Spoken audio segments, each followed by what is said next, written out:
Assalamu alaikum. Dear students, welcome to my new tutorial. Today I will discuss on bond valuation. আশা করছি তোমরা শেষ পর্যন্ত ভিডিওটি follow করবে। তাহলে চলো আমরা স্ক্রিনে ফিরে যাই।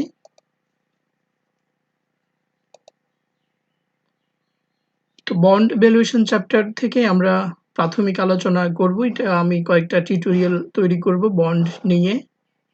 So this is first tutorial on bond valuation. So what is bond?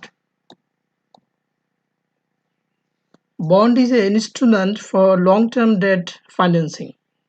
আমরা জানি কোম্পানিগুলো দুইটা সোর্স থেকে মূলধন সংগ্রহ করতে পারে। একটি হচ্ছে নিজস্ব মূলধন, অন্যটি হচ্ছে ঋণকৃত মূলধন। তো ঋণকৃত মূলধন সংগ্রহ করার বড় একটি সোর্স হচ্ছে বন্ড ইস্যু। সো এখানে তোমরা দেখতে পাচ্ছ instrument for long term debt financing. কতগুলো বৈশিষ্ট্য আমরা দেখতে পাচ্ছি বন্ডের জন্য। এখানে বন্ডটা হচ্ছে ডেট ফাইন্যান্সিং এর একটা ইনস্ট্রুমেন্ট, তাই না? এবং এটা অবশ্যই লং টার্মের জন্য কোম্পানিগুলো ইস্যু করে। তাহলে খুব সংক্ষেপে আশা করছি তোমরা বন্ড ভ্যালুয়েশন বুঝতে পেরেছো, বন্ড ধারণাটা তোমরা পেয়েছো। এরপরে আমরা টার্মিনোলজি নিয়ে আলোচনা করব। বন্ড চ্যাপ্টার অঙ্কগুলো করার জন্য অথবা বন্ড ভ্যালুয়েশন বোঝার জন্য কিছু টার্ম আমাদেরকে বুঝে নিতে হবে, সেগুলো আমি একটু করে আলোচনা করছি। So bond ইস্যুয়ার, who is bond ইস্যুয়ার? যিনি বন্ড ইস্যু করবেন তিনি হচ্ছেন বন্ড ইস্যুয়ার। সাধারণত কোম্পানি বন্ড ইস্যু করে, তাহলে কোম্পানি হবে এখানে বন্ড ইস্যুয়ার। কিছু কিছু ক্ষেত্রে গভর্নমেন্টও বন্ড ইস্যু করতে পারে, তো আমরা মেনলি কোম্পানিকে নিয়েই আলোচনা করব। সো কোম্পানি হচ্ছে এখানে বন্ড ইস্যুয়ার। এরপর হচ্ছে বন্ড হোল্ডার। হোল্ড মিনস যে ধারণ করে, যিনি বন্ডটা কিনবেন তাকে বলা হচ্ছে বন্ড হোল্ডার, অথবা এটাকে আমরা অন্যভাবে বলতে পারি বন্ড ইনভেস্টর অথবা বন্ড পারচেজার। এরপর হচ্ছে বন্ড মার্কেট। তাহলে এখানে বন্ড ইস্যুয়ার এবং বন্ড হোল্ডার মধ্যে যে ট্রানজ্যাকশন, এই ট্রানজ্যাকশনটা হবে কোথায়? বন্ড মার্কেটে। যে মার্কেটে বন্ড সেল এবং বাই হয় সে মার্কেটকে সংক্ষেপে বন্ড মার্কেট বলা হয়। আমি এখানে ডিটেলস আলোচনা করছি না, অঙ্ক করার জন্য শুধুমাত্র যে পয়েন্টগুলো বুঝতে হবে শুধুমাত্র সেই পয়েন্টগুলো নিয়ে আমি এখানে আলোচনা করছি। এরপরে আমাদের এখানে আমরা ট্রানজ্যাকশন নিয়ে আলোচনা করব। How transaction is occurred between bond issuer and bond holder. তো চলো আমরা তাহলে সেটা একটু করে দেখি। তাহলে আমরা বন্ড ইস্যুয়ার সম্পর্কে জেনেছি, বন্ড হোল্ডার সম্পর্কে জেনেছি। এরপরে এখন তাহলে what is interest of bond ইস্যুয়ার? Bond ইস্যুয়ার যে বন্ড ইস্যু করবে তার বেনিফিটটা কি, তার লাভটা কি? এখানে তার লাভটা হচ্ছে সে মূলধন সংগ্রহ করতে পারে দীর্ঘমেয়াদের জন্য। এরপরে বন্ড হোল্ডারের বেনিফিটটা কি? বন্ড হোল্ডার বন্ড ইস্যুয়ারের কাছ থেকে কুপন ইন্টারেস্ট পেতে পারে। What is coupon interest? Bond থেকে যে ইন্টারেস্ট পাওয়া যায় সেই ইন্টারেস্টের নাম হচ্ছে কুপন ইন্টারেস্ট।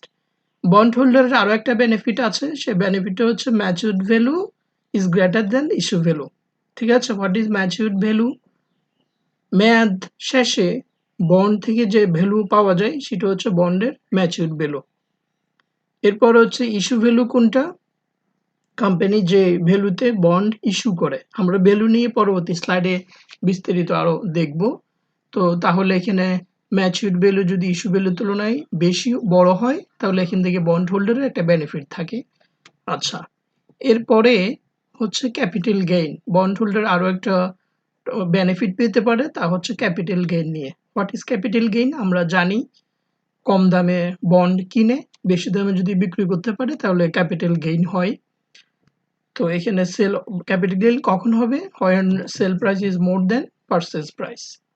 তাহলে জিনিসগুলো হবে, ট্রানজ্যাকশন হবে কার মাধ্যমে? বন্ড মার্কেটে ট্রানজ্যাকশন হবে। তাহলে আমরা এখানে দেখিয়েছি যে কোম্পানি বন্ড হোল্ডারেরা বন্ড মার্কেটের মাধ্যমে বন্ড ইস্যুরের কাছ থেকে কুপন ইন্টারেস্ট পেতে পারে। ম্যাচিউরড ভ্যালু ইস্যু ভ্যালুর তুলনায় বড় হলে এখান থেকে একটা বেনিফিট থাকে, এবং বন্ড হোল্ডারেরা বন্ড মার্কেট থেকে কিন্তু আবার ক্যাপিটাল গেইনও পেতে পারে। আচ্ছা, তাহলে আমি আশা করি তোমরা বুঝতে পেরেছো যে ট্রানজ্যাকশনটা কিভাবে হয় between bond ইস্যুয়ার and bond holder. আমরা এরপরে ভ্যালুয়েশনে চলে যাচ্ছি। বন্ড ভ্যালুয়েশন, বন্ডের কি কি মূল্য থাকতে পারে? অঙ্ক করার জন্য এই মূল্যগুলো সম্পর্কে আমাদের খুব ভালো করে বুঝতে হবে। তাহলে তোমরা একটু করে খেয়াল করো। প্রথমে হচ্ছে face value. What is face value? Face ভ্যালুকে অন্যভাবে বললে রিটেন ভ্যালুও বলা হয়, অথবা আমরা বলতে পারি পার ভ্যালু।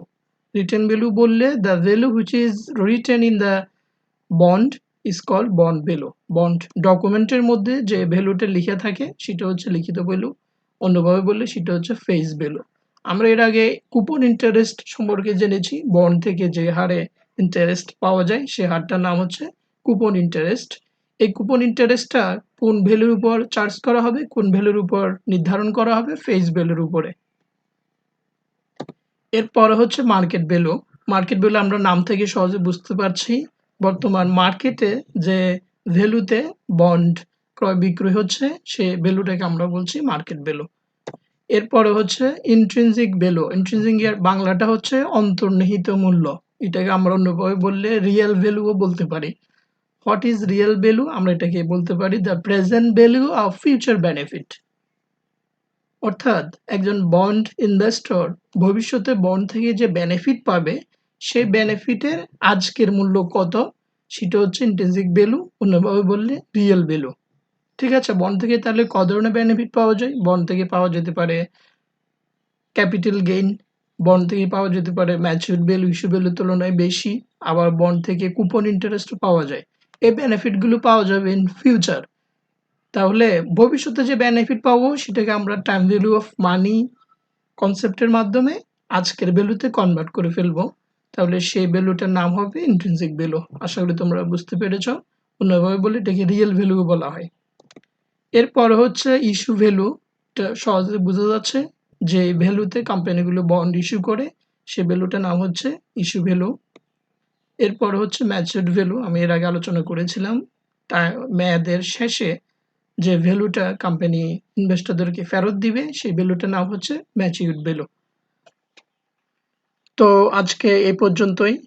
আমরা পরবর্তী টিউটোরিয়ালে বিস্তারিত আলোচনা করব। আশা করছি তোমরা পরবর্তী টিউটোরিয়ালটি ফলো করবে। So thank you very much. ভালো থাকবে সবাই।